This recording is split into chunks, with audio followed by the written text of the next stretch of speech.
तो दोस्तों इस वीडियो में हम देखेंगे कि genetic algorithm performs following steps which steps कौन कौन से स्टेप्स हैं जो हम जेनेटिक एल्गोरिदम में हम परफॉर्म करेंगे। सबसे पहला स्टेप है कि इनिशियलाइज करना, पॉपुलेशन इनिशियलाइज करना। पॉपुलेशन इनिशियलाइज मतलब कि आपके पास कोई प्रॉब्लम है, किसी का आपको मैक्सिमा या मिनिमा निकालना है और आपको सॉल्यूशन नहीं पता है, तो आप इनिशियली बहुत सारे गैस कर लीजिए सॉल्यूशन को, तो उनको हम बोलेंगे पॉपुलेशन इनिशियलाइजेशन। फिर रिप्रोडक्शन या सिलेक्शन फेज होता है। सिलेक्शन फेज में हम सेलेक्ट करते हैं कि जो आपने सॉल्यूशंस गैस किए हैं उसमें से बेटर सॉल्यूशन कौन है।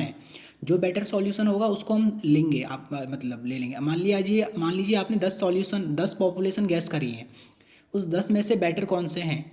उस 10 में से मान लीजिए 6 बेटर हैं, इस तरीके से आप समझिए। तो आप 6 ले लेंगे और बाकी के 4 पॉपुलेशन को रिमूव कर देंगे।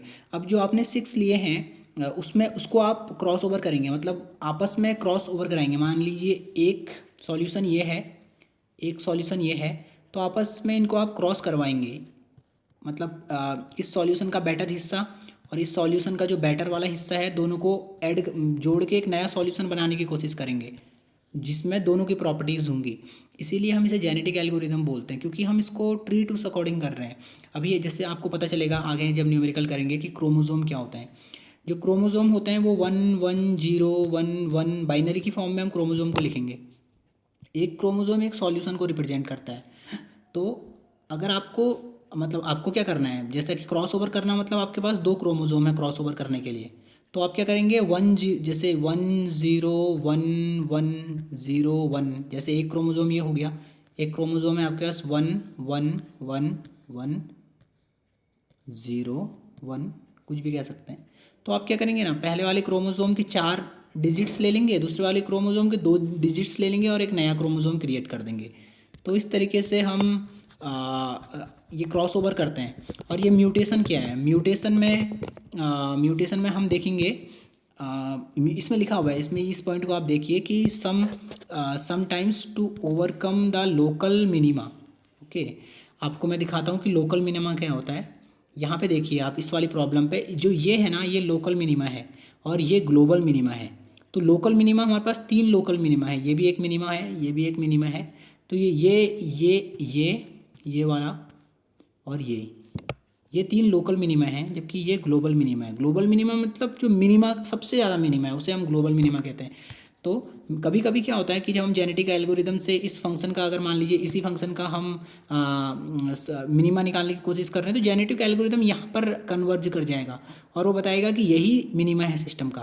पर एक्चुअल मिनिमा जो ग्लोबल मिनिमा है वो ये है। तो उस वाले केस में हमें म्यूटेशन की ज़रूरत पड़ती है जब हम इस पॉइंट से अपने जेनेटिक एल्गोरिदम को बाहर निकालना चाहते हैं, अपने सॉल्यूशन को इस पॉइंट से बाहर निकाल के इस एक्चुअल ग्लोबल मिनिमा पे लेके आना चाहते हैं। और चौथा और पांचवा स्टेप आप देखिए, रिपीट स्टेप 2 to 4।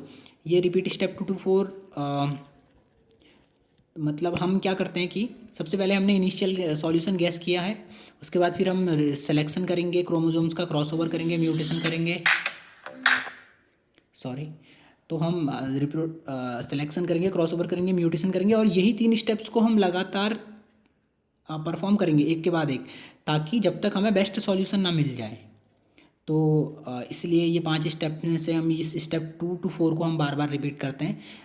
अभी हो सकता है आप लोगों के लिए थोड़ा कठिन हो रहा हो समझने के लिए, पर जब एक बार हम न्यूमेरिकल में पहुंचेंगे तो फिर ये सारी चीज़ें एकदम क्लियर हो जाएंगी आपको, कि कैसे कैसे इनिशलाइज करते हैं, कैसे क्रॉस ओवर करते हैं, कैसे म्यूटेशन करते हैं। तो देखिए जो इनिशलाइजेशन होता है, जैसा कि यहाँ पर दिख रहा है, उस इनिशलाइजेशन में पॉपुलेशन मतलब आपको 20 to 50 सॉल्यूशन आप मैक्सिमम गैस करने चाहिए। जनरली 20 to 50 पॉपुलेशन साइज होना चाहिए। तो जो अब ये जैसे जैसे आप देखिए, इनकोडिंग लिखा हुआ है, different types of encoding, binary encoding, real value encoding, octal, hexadecimal, permutation and true encoding.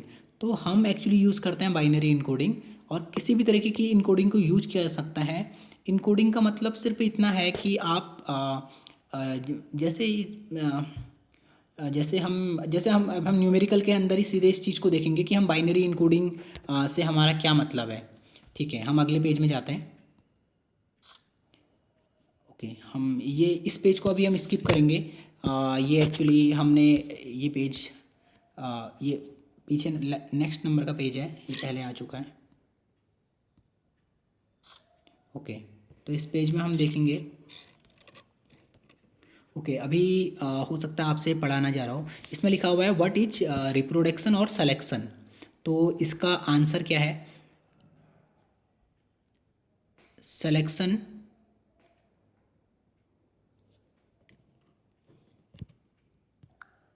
तो ये लिखा हुआ है selection focuses on high fitness individual, selection equates to survival of fittest, the key idea is to give preference to better individual allowing them to pass on their genes to the next generation, the goodness of each individual depends on its function। तो दोस्तों आज की video हम यहीं पर ही ख़त्म करते हैं।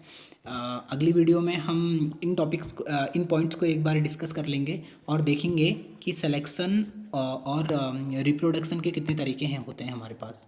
सो थैंक यू फ्रेंड्स।